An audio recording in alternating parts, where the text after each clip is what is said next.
Mahalagang paalala, bago panoorin, tandaan na ito ay isang video na batay sa nobela, kaya't magpo-focus ito sa mga kapanapanabik na kaganapan sa kwento.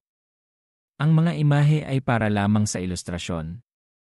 Sana ay masiyahan kayo sa panonood. Kung nagustuhan niyo, paki-like, subscribe sa channel, at i-share ang video para suportahan ako. Sunod-sunod na pagyanig sa espasyo ang naramdaman habang ang mga disipulo ng Mu Xizong at Jian Shenzong ay bumalik sa entablado ng labanan. Nang makita ang bihirang pagkakataon ng pagkakasundo sa pagitan ng matuwid at demonyong sekta, lahat ay napuno ng damdamin. Tila, kahit na matuwid o demonyo, mayroon pa ring pagkakatulad ang dalawang panig. Malakas na inanunsyo ng hukom na elder, sa pagkakataong ito, sa labanan ng hamon ng Middle Three Sects, ang Mu Xizong ay nagpadala ng 9 na tao, 8 ang nasugatan. Ang Jian Shenzong ay nagpadala ng 10 tao, 10 ang nasugatan. Kaya, ang Mu Xizong ang panalo. Agad na umalingaw-ngaw ang palakpakan, lahat ay nagsitayuan. Sa labanang ito, ang dalawang sekta ay lumaban ng marangal. Ang pagkapanalo ng Mu Xizong ay marangal din ang kabayanihan at pagpapahalaga sa isa't isa ng dalawang sekta ay lalong nagpakita sa lahat kung paano maaaring magsama ang matuwid at demonyong landas. Kasabay nito, si Zhu Fan ay lalong naging sentro ng atensyon. Siyempre, ito ay dahil ang pagkapanalo ng Mu Xizong ay lubos na dahil sa taong ito na nag-iisang bumago ng sitwasyon. Ang kanyang lakas ay tunay na kahanga-hanga. Sa huli, nagpakita pa siya ng awa.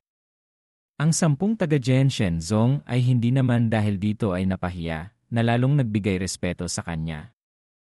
Hanggang dito, naunawaan na ng lahat na ang walang kapantay na ekspertong ito ng Mu Xizong ay hindi isang sukdulang masamang tao na walang batas.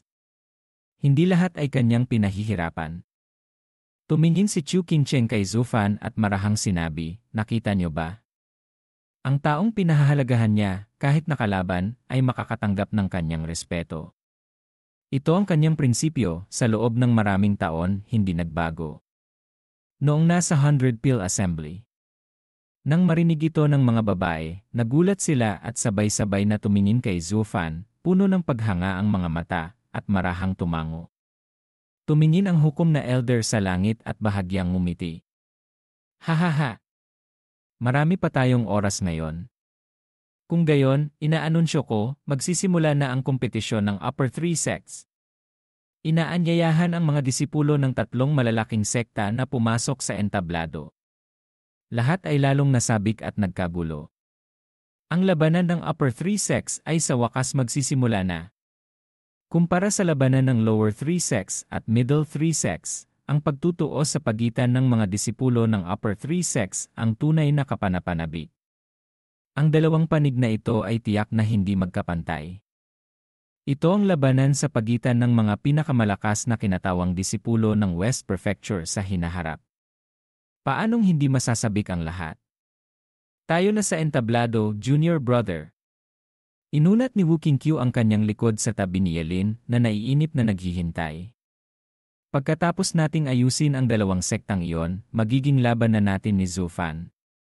"Sobrang nasasabik na ako."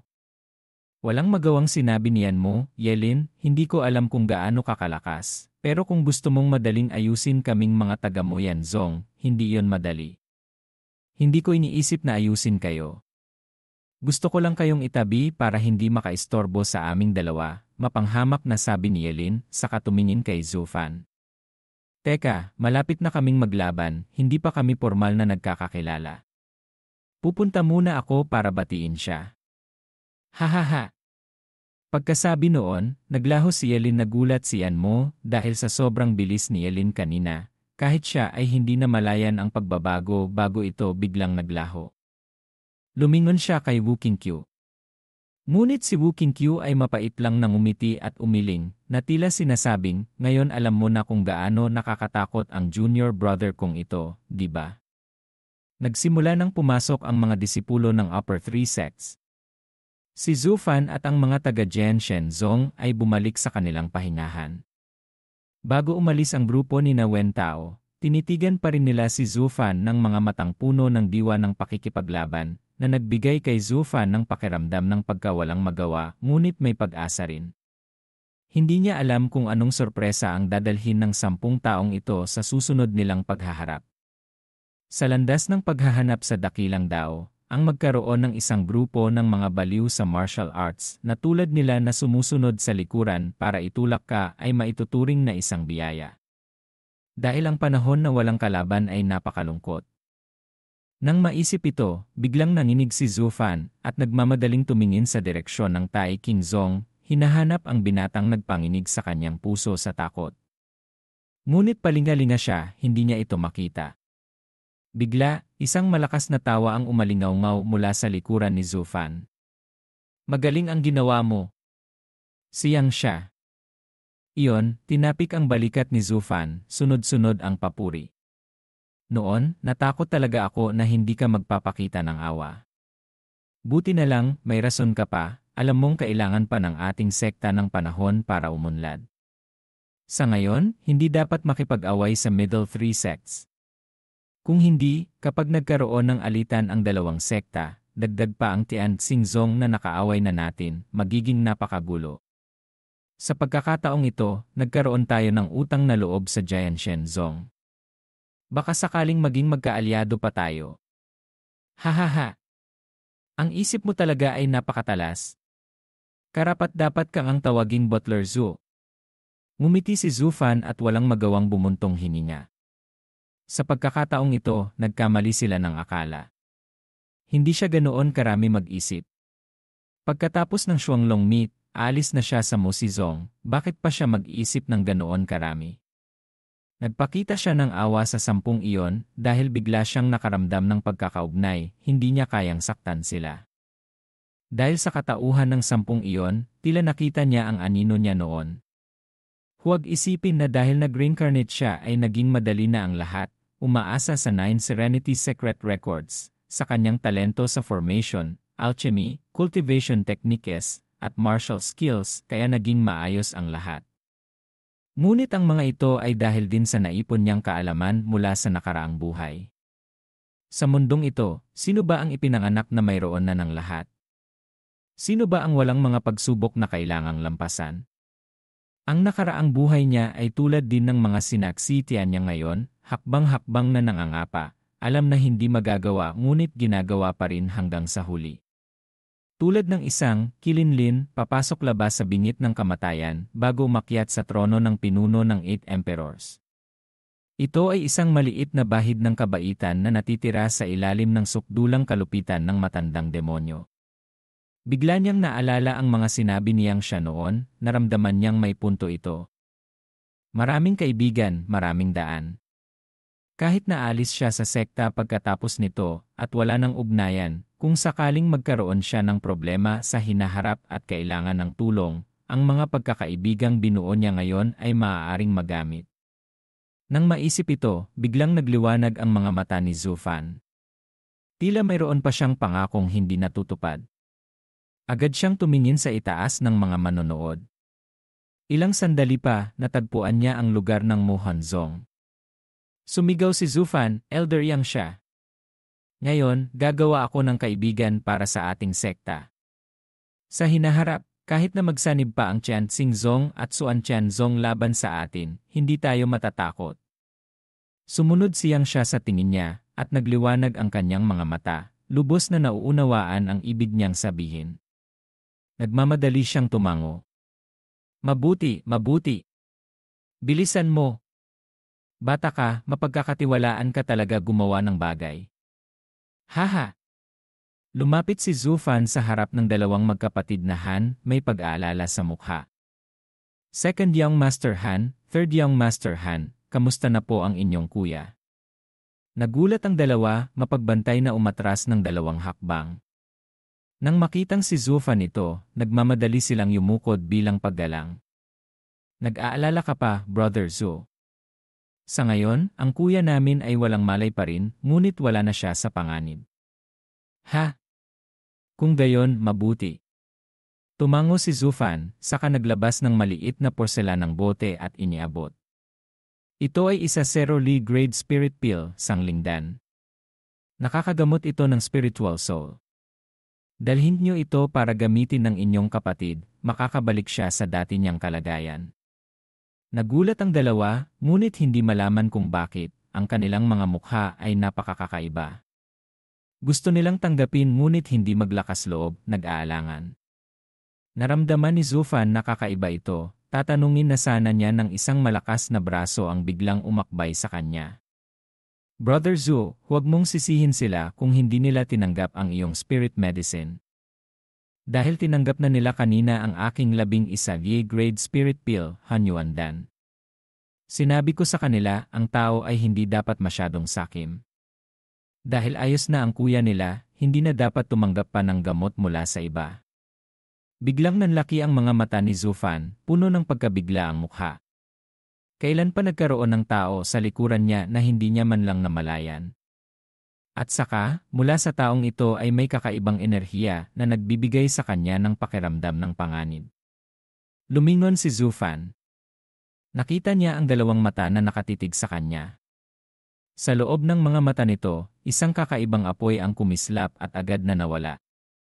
At tila bilang tugon, sa mga mata ni Zufan ay kumislap ang isang berdeng liwanag. Brother Zu, ngayon lang tayo formal na nagkakakilala, ha? Ako si Yelin, disipulo ng Tai King Zong. Malapit na tayong formal na maglaban. Tunay na nakaka-excite ang labanan sa pagitan ng mga tagapagmana ng Saint Beast. Mahinahong sabi ni Yelin, ang mga matang nakatingin kay Zufan ay puno ng mapanghamong kahulugan. Tagapagmana ng Saint Beast. Hindi mapigilang. Manliit ng mga mata ni Zufan, tiningnan niya si Yelin at hindi maiwasang matulala. Ito ang unang pagkakataon na narinig niya sa mortal realm ang pangalang Saint Beast. Dagdag pa, nang sabihin ng taong ito ang dalawang salitang tagapagmana, ang enerhiya sa loob ng katawan nito ay nagkaroon ng kakaibang resonance sa loob ng kanyang katawan. Lahat ng mga senyales ay nagpapakita na ang taong ito ay isa ring cultivator na nakakuha ng pamana ng Saint Beast. O sabihin na nating, siya mismo ay isang Saint Beast tulad ni Little Sun. Nang maisip ito, unti-unting naging seryoso ang mukha ni Zufan. Kung ang taong ito ay may pamana ng Saint Beast, kung gayon, katulad lang siya nito, kabilang pa rin sa kategorya ng tao. Ngunit, kung siya rin ay anak ng Saint Beast, hindi ba't pareho lang sila ni Little Sun? Nang maisip ang nakakatakot na lakas ni Little Sun, hindi mapigilang huminga ng malalim ni Zufan. Ay! Bakit ka ganyan? Kahit sino pa ang guro mo, ikaw at ako ay parehong uri ng tao. Hindi mo dapat ako katakutan ng ganyan. Tila nakita ang pag-aalala sa mukha ni Zufan, hindi mapigilang ngumiti ng bahagya si Yelin at mahinahong nagsabi. Kumunot ang kilay ni Zufan, pinag-isipang mabuti ang kahulugan ng mga salitang ito. Isang uri ng tao. Kung gayon, malamang tao rin siya. Mabuti na rin yon, kahit papaano, ang lakas niya ay hindi siguro kasing abnormal.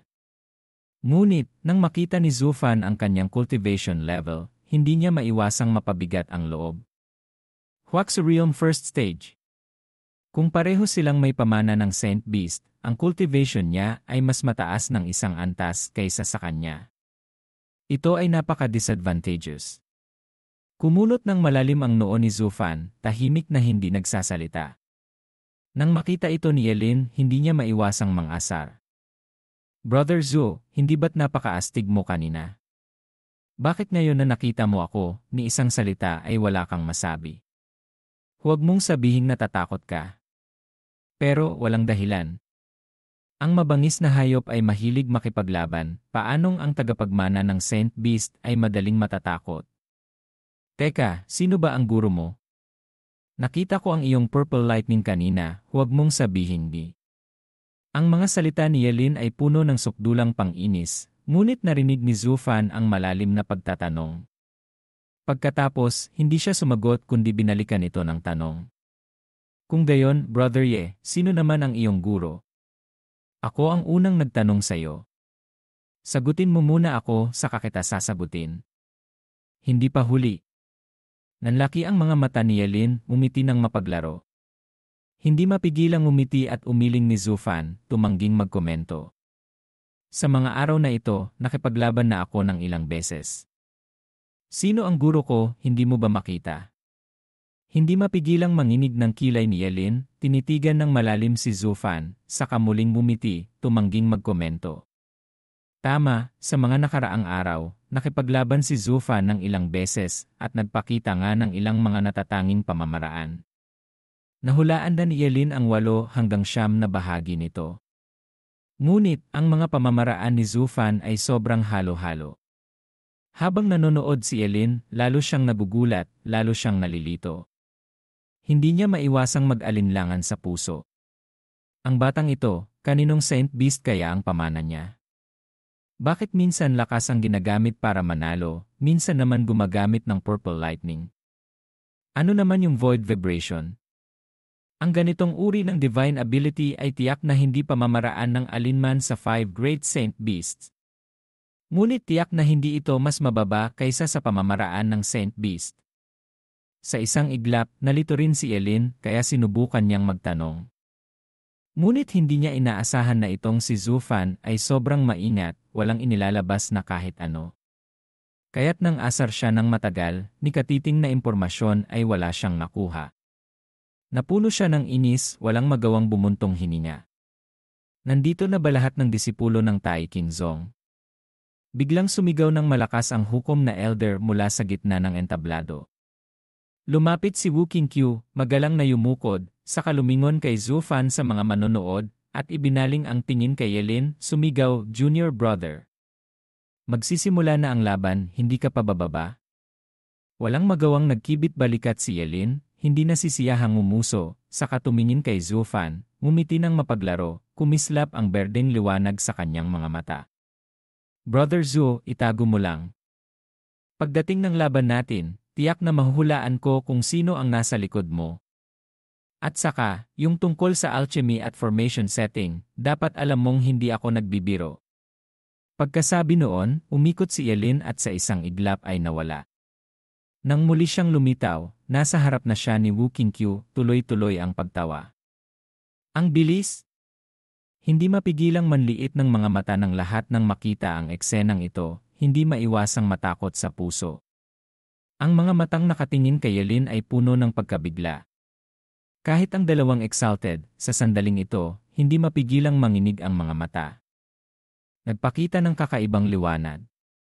Ang bilis ng batang ito, natatakot akong nalampasan na niya ang dapat na level ng Huaxu Realm, mahinang sabi ni Exalted Heiran habang hinihimas ang balbas. Nang marinig ito ni Exalted White Brows, marahan din siyang tumango. Pagkatapos, ang kanyang mga mata ay lumipat mula kay Zufan patungo kay Yelin, hindi mapigilang ngumiti ng bahagya. Mukhang sa Shuanglong meet na ito, maraming mga pambihirang talento. Yilad, hindi ba't ito ang gusto natin? Ha? Bahagyang ngumiti ang dalawang exalted, nagkatinginan at masayang tumango. Tinitigan ng malalim ni Zufan ang direksyon ni Yelin, seryoso ang mukha, tahimik na inoobserbahan siya. Gusto niyang makita kung anong kakayahan ang taglay ng tagapagmanang ito ng Saint Beast. Hindi katakataka na pagpasok pa lang niya sa Shuanglong Yuan ay nakaramdam na siya ng kakaiba. Iyon pala ay dahil sa resonance ng enerhiya sa pagitan ng mga Saint Beast. Ngunit habang pinag-iisipang mabuti ni Zufan ang pinagmulan ni Yelin, lumapit sa kanya ang dalawang magkapatid na Han, yumukod at nagsabi, paumanhin, Brother Zhu. Kanina narinig niyo rin, binigyan niya kami ng gamot para sa sugat ng aming kuya, at sinabihan kaming tanggihan kayo, kaya ayos lang, hindi niyo na kailangang sabihin, naiintindihan ko lahat. Nagpo-provoke lang siya sa akin, gustong patunayan na ang kaya kong gawin, kaya niya rin, at mas magaling pa. Parang dalawang mabangis na hayop na nagkita, nagpapakita ng ngipin at galing. Hindi ko ito papansinin. Sa halip, ang pagkain ni Brother Han ng 11 Yi-grade spirit pill ay natural na mas mabuti kaysa sa aking 0 Yi-grade spirit pill. Basta't gumaling siya, ayos na ang lahat. Bahagyang ngumiti si Zufan, mukhang mabait habang tumatango. Nang marinig ito, biglang nagliwanag ang mga mata ng dalawa, puno ng pasasalamat na tumingin kay Zufan, yumukod. Si Brother Zhu ay tunay na mapagbigay, hinahangaan ka namin. Noong una, nagduda pa kami kung may kakayahan ba si Brother Zuo na iligtas ang aming kapatid kaya tinanggap namin ang gamot ng iba. Tunay na kahiyahiya. Brother Han, hindi na kailangang sabihin yan. Ang pagliligtas ng tao ang pinakamahalaga. Ang mga bagay tulad ng dangal ay hindi gaanong mahalaga. Basta't si Brother Yunfeng ay maayos na gumaling, ako ay masisiyahan na. Tungkol naman sa paghanga, ako naman ang labis na humahanga sa katatagan at katapangan ni Brother Yunfeng. Si Zhu Fan ay mukhang humahanga, ang kanyang mga mata ay nagpapakita ng tunay na pag-aalala at pagpapahalaga. Nang makita ito ng magkapatid na Han, na antig sila, iniisip sa puso na itong si Zhu Fan ay tunay na malawak ang pag-isip at maunawain. Isang kapatid na maaaring tunay na mapagsabihan ng damdamin, mas mabuti kaysa sa mga mapagkunwaring Ginoo na karaniwang nagpapanggap. Bilang resulta, nag-usap pa sila ng ilang sandali bago dahan-dahang nagpaalam ang magkapatid na Han. Nang makaalis ang dalawa, muling lumingon si Zhu Fan kay Yelin, mapanghamak ng umuso, bumubulong sa puso. "Ile, batang to. Gustong hiyain ako sa larangan ng alchemy." Kahangalan. Ang alchemy ay kasanayan lamang. Kapag nagsanay pa ako, madali lang akong makakagawa ng 11 Ye-grade pill. Ang pamumuhay sa mundo, ang pakikitungo sa tao ang mahalaga. Nagbigay ka ng isang bote ng 11 Ye-grade pill pero ang dami mong kondisyon. Ituturing lang iyan ang tao na isang transaksyon, ang pasalamatan ka pa ay himala na. Pero ako, ni isang pill ay hindi ko kailangang ilabas, ilang salita lang, nakuha ko na ang pagkakaibigan ng Muhanzong. Ito ang tunay na dakilang dao ng buhay. Ang bagay ay hindi dumating pero ang salita ay nandyan, iyan ay katangahan. Ang bagay ay wala pero ang salita ay dumating, iyan ay kasinungalingan. Ang bagay ay dumating at ang salita ay dumating din, iyan ang tunay na talino. Bata, kahit na Saint Beast pa ang guro mo, sa huli, napaka-immature mo pa. Ile. Hindi mapigilang umisi ng malamig ni Zhu Fan, tiningnan ang anyo ni Yelin, puno ng kumikinang na liwanag ang mga mata. Pagkatapos, itinapon niya ang hawak na bote ng pill, at agad itong nawala. Mabuti, nakatipid ng isang bote ng pill. Achoo! Sa itaas ng entablado, ang mga koponan ng 3 sekta ay isa-isang lumalapit para bumunot. Napabahing si Yelin, muntik ng matumba. Walang magawang hinawakan niya ang ilong, nag-iisip sa puso, sino kaya ang nagmumura sa akin? Ngunit nang tumingin siya sa magkabilang panig, wala siyang makitang sinumang kahina-hinala. Tanging isang malaking lalaki sa kabilang panig ang nakaturo sa kanya, habang may sinasabi sa iba, halatang siya ang pinag-uusapan. Sa isang tingin pa lang, alam mong hindi maganda ang sinasabi. Bigla, unti-unting naging madilim ang mukha ni Yelin. Itong disipulo ng Tai Qingzong, ikaw na, paalala ng hukom na elder sa kanya na bumunot. Tumango si Yelin, iniabot ang kamay sa loob, kumuha ng isang pirasong kawayan, at itinaas ito. Numero 2. Siya ang kalaban ko. Sa pagkakataong ito, sigurado na akong mananalo. Bigla, isang malakas na sigaw ang umalingaw-ngaw.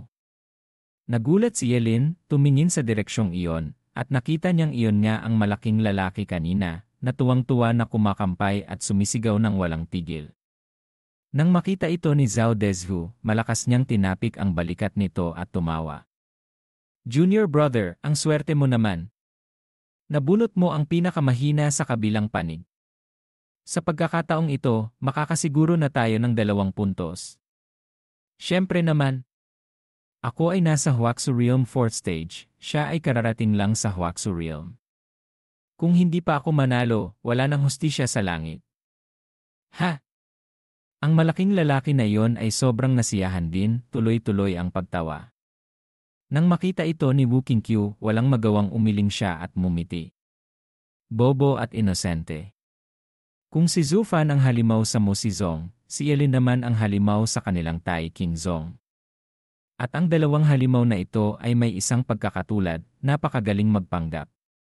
Kaya naman, ang mga biktima ay madaling nahuhuli. Dahan-dahang lumapit si Yelin sa harap ng malaking lalaki, malamig ang mukha, mahinahong nagsabi, "Uy, kanina, pinagtatawanan mo ba ako?" Ano ngayon? Ang kagalang-galang na Tai Qingzong, ang pinakamalakas na sekta sa Siam, sa pagkakataong ito na sumali sa kompetisyon, mayroon pa palang isang disipulo na kararating lang sa Huaxu Realm. Ang ganitong linok, paano karapat-dapat sa titulong pinakamalakas sa Siam na sekta? Mapanghamak na umuso ang malaking lalaki at tumawa ng malakas. Nang makita ito ni Zhao Dezhu, walang kamalay-malay na idinagdag pa, "Uy, huwag ka nang makipagtalo. Hindi mo ba nakita ang bilis niya kanina? Hindi naman siya walang ibang maipagmamalaki, di ba? Hoy, senior brother! Ang entablado ay maliit lang, gaano man kabilis siya, saan siya makakapagtatalon? Baka naman gusto niyang gamitin ang kanyang galing sa group battle. May punto ka nga. Kung sa group battle ay may isang maliit na daga na tumatakbo kung saan-saan, nakakainis nga talaga. Ha? Ang dalawang iyon, isang nagsisimula, isang sumusunod, todo ang pang-aasar kay Yelin nang marinig ito, kumibot ang mukha ni Yelin, malamig na ngumiti. Kung gayon, ang mabunot mo ako ay napakalaking swerte, hindi ba? Hindi nga ba? Kung gayon, mabuti, gaya ng nais mo. Biglang nanlaki ang mga mata ni Yelin, kumislap ang pagnanais na pumatay sa kanyang mga mata, galit na tumalikod at umalis. Nang makita ito ni Wu Qingqiu, walang magawang bumuntong hininga. Hay, batang ito. Kasunod noon, ang labanan ng Upper Three Sex ay nagpasya sa unang round ng mga laban sa pamamagitan ng palabunutan. Tai Qingzong laban sa Qian Dizeng Yizong. Ang unang laban ay individual battle, at ang unang sasalang ay ang labanan ng dalawang leader ng koponan. Sa panig ng Tai Qingzong ay si Wu Qingqiu, na may cultivation level na Huaxu Realm 6th stage, kilala bilang ang walang kapantay na eksperto at numero 1 henyo ng West Prefecture. Samantalang sa panig ng Qian Dizeng Yizong, ang lumabas ay si Zhao Dezhu, na may cultivation level na Huaxu Realm 5th stage, na mula ulo hanggang paa ay naglalabas ng liwanag ng katuwiran. Parehong yumukod ang dalawa bilang paggalang. Pagkatapos, bahagyang umiti si Wu Qingqiu. Brother Zhao, pakiuna na. CJ. Salamat, Brother Wu. Hindi mapigilang umiti ng bahagya si Zhao Dezhu, umikot ang mga mata, biglang gumawa ng hand seal at nagpakawala ng isang palad, sumigaw, quasi-heaven rank martial skill, Tian Dixuan Huang Palm. Boom! Sa isang iglap, nagbago ang hangin at ulap sa pagitan ng langit at lupa. Malakas na hangin ang umihip sa lahat ng dako. Isang malaking selyo ng kamay na kulay lupa, na tila kayang basagin ang langit at lupa, ang bumagsak ng malakas sa ulo ni Wu Qingqiu. Mayroon itong pakiramdam na nais siyang durugin at gawing abo.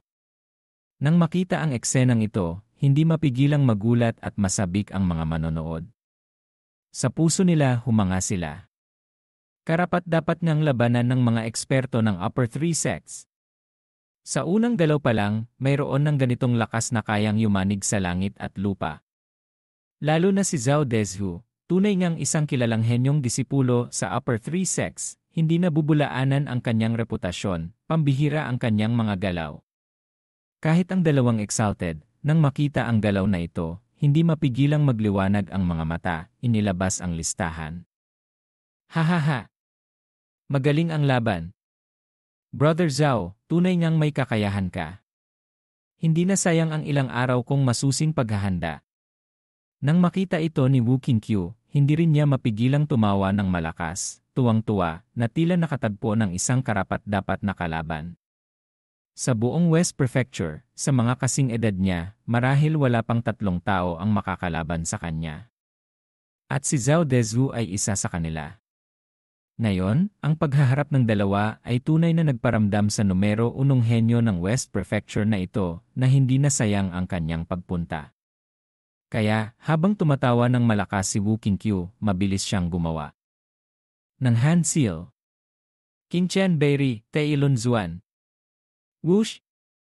Umikot ang dalawang kamay ni Wu Qingqiu sa harap ng kanyang dibdib. Isang hindi nakikitang umiikot na plato ang lumitaw sa harap ng lahat. Kahit hindi ito nakikita, malinaw na nararamdaman ng lahat ang malakas na enerhiyang walang tigil na umiikot sa platong iyon.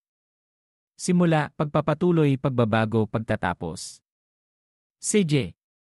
Sumigaw si Wu Qingqiu, iwinasiwas ang kamay, at ang umiikot na plato ay biglang tumama paitaas sa malaking selyo ng kamay. Saan man ito dumaan, ang malakas na hangin nagwawala ay hinihigop papasok, nagiging isang malinis na agos na walang tigil na umiikot. Sa huli, ang umiikot na plato at ang malaking kamay ay marahas na nagbanggaan. Pagkatapos ng isang malakas na pagsabog, nabasag ang malaking palad, at pagkatapos ay tuluyang naglaho sa pagitan ng langit at lupa. Tanging ang umiikot na plato ang patuloy na umiikot, palaki ng palaki, ngunit palabo ng palabo. Sa huli, naging isang malinis na hangin ito at naglaho, nag-iwan ng isang maliwanag na kalangitan. Magaling! Isang galaw na Qingtian Bairi. Sa loob ng galaw na ito ay pinagsama ang dao ng langit at lupa. Si Wu Qingqiu ay tunay niyang karapat-dapat na numero 1 henyo ng West Prefecture. Mukhang hindi nga siya simple, malalim ang kanyang pangunawa sa dakilang dao ng cultivator. Humanga si Exalted White Brows, dahan-dahang binuksan ang listahan, ngumiti ng bahagya habang itinataas ang panulat, bumubulong, ang dalawang ito ay orihinal na mga taong may pambihirang talento, kilala sa lahat ng dako. Ngayong nagkita sila, hindi na nagkamali ang inaasahan. Pareho silang maaaring mapili. Ngunit, bago pa maisulat ni Exalted White Brows ang pangalan ng dalawa, dahan-dahang iwinasiwas ni Exalted Heiran ang kamay at mumiti. Huwag munang magmadali. Hintayin nating matapos silang lumaban bago sabihin. Panoorin muna natin ang palabas. Ha! Hindi mapigilang matigilan ni Exalted White Brows, sinulyapan si Exalted Heiran, at hindi mapigilang umiling at tumawa, pinapagalitan, ikaw na matandang ito, tumanda ka na, mahilig ka pa ring manood ng gulo. Ni katiting na ito ay hindi mo pinapalampas, ha? Brother Zhao, ngayon, ako naman ang atake. Salagin mo ito. Sandali. Si Wu Qingqiu ay mukhang nasasabik at handang sumubok. Ngunit, nang handa na siyang umatake, nagmamadaling iwinasiwas ni Zhao Dezhu ang kamay, ngumiti ng bahagya, magalang na yumukod. Si Brother Wu ay may pambihirang talento, ako, si Zhao, ay hindi talaga makakapantay. Hindi ako nangangahas na ituring ang sarili kong kalaban niyo. Sa pagkakataong ito, sumusuko na ako. Ano? Hindi mapigilang manigas ng mga mata ni Wu Qingqiu, nanginig ang katawan, biglang natulala. Pagkatapos, mabilis na naging madilim ang kanyang mukha, galit na tumingin kay Zhao Dezhu. Brother Zhao, anong ibig sabihin nito? Ha? Si Brother Wu ay may mataas na lakas, ako ay humahanga at kusang loob na sumusuko. Sana ay huwag nang mang-pressure pa si Brother Wu. Yumuko si Zhao Dezhu, magalang na nagsabi. Nang masabi ito, hindi mapigilang magulat ng mga manonood. Isang galaw pa lang ang nagawa ng dalawa, paano sila ganoon kabilis nagpasya ng panalo at talo? Hindi man lang nila nakita. Bahagyang nanginig ang kilay ni Wu Qingqiu, lalong lumalim ang galit, naggangalit ang mga ngipin. Brother Zhao, ang galaw mo kanina, natatakot akong 5 bahagi pa lang ng lakas mo ang ginamit mo. Bakit ka ganoon kabilis sumuko? Brother Wu, nagbibiro ka. Kanina, ginamit ko na nga ang quasi-heaven rank martial skill, ngunit wala pa ring nagawa kay Brother Wu. Ang pagkakaiba sa pagitan nating dalawa ay napakalinaw na. Ayoko nang sayangin pa ang oras ng lahat. Pagkasabi noon, nagmamadaling tumalikod si Zhao Dezhu, tumingin sa hukom na elder, yumukod. Elder, kusang loob akong sumusuko. Pakihatulan na po. Malamig siyang sinulyapan ng hukom na elder. Hinaplos ang balbas, mahinahong nagsabi, kanina, isang galaw pa lang ang nagawa ninyong dalawa, hindi pa makita ang panalo at talo. Hindi kaya gusto ni Elder na makakita ng dugong dumanak at buhay na mawala bago ituring na may panalo at talo. Ngunit hindi pa natatapos ang hukom na Elder, nagmamadaling sumingit si Zhao Dezhu. Hindi mapigilang umubo ng bahagya ang hukom na Elder, iwinasiwas pa rin ang manggas, malamig na nagsabi, kahit hindi ko makita ang panalo at talo, dahil ikaw na mismo ang sumuko, hindi ko na kailangang humatol pa. Unang laban ng individual battle sa pagitan ng Tai Qingzong at Chen Dizengizong, panalo ang Tai Qingzong. Hush! Nang masabi ito, nagkaroon ng kaguluhan sa entablado. Nagkatinginan ang lahat, hindi maintindihan. Paanong ang dalawang kararating lang naglaban, wala pang nakikitang anuman, ay sa isang iglap ay nagpasya na ng panalo at talo. Kahit tayo ay hindi nakita, paano nila nalaman ang panalo at talo?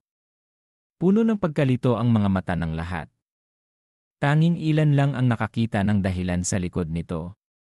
Ang mga matang nakatingin kay Zhao Dezhu ay puno ng pamamaliit. Ile! Gusto nilang mag-ipon ng lakas para mangibabaw sa Mu Shizong at Jian Shenzong. Hindi mapigilang umubo ng bahagya niyan mo sa gilid, nanonood, mapanghamak ang mukha, mumuso. Itong Chen Dizengizong, karapat-dapat din bang mapabilang sa upper three sects? Tangina, nakakainis. Ang mga disipulo sa tabi ay hindi naintindihan. Nagmamadaling nagtanong si Yumei, senior brother, ano ba talaga ang ginagawa niya? Hindi mo pa ba nakikita? Ang estratehiya ng Chen Dizengizong sa pagkakataong ito ay partikular na nakatuon sa challenge competition. Kaya ngayon, ginagawa nila ang lahat para mapanatili ang lakas, iwasan ang pagkakaroon ng mga nasugatan, para maiwasan ang individual battle ng Jian Shenzong at ang group battle ng Mu Shizong.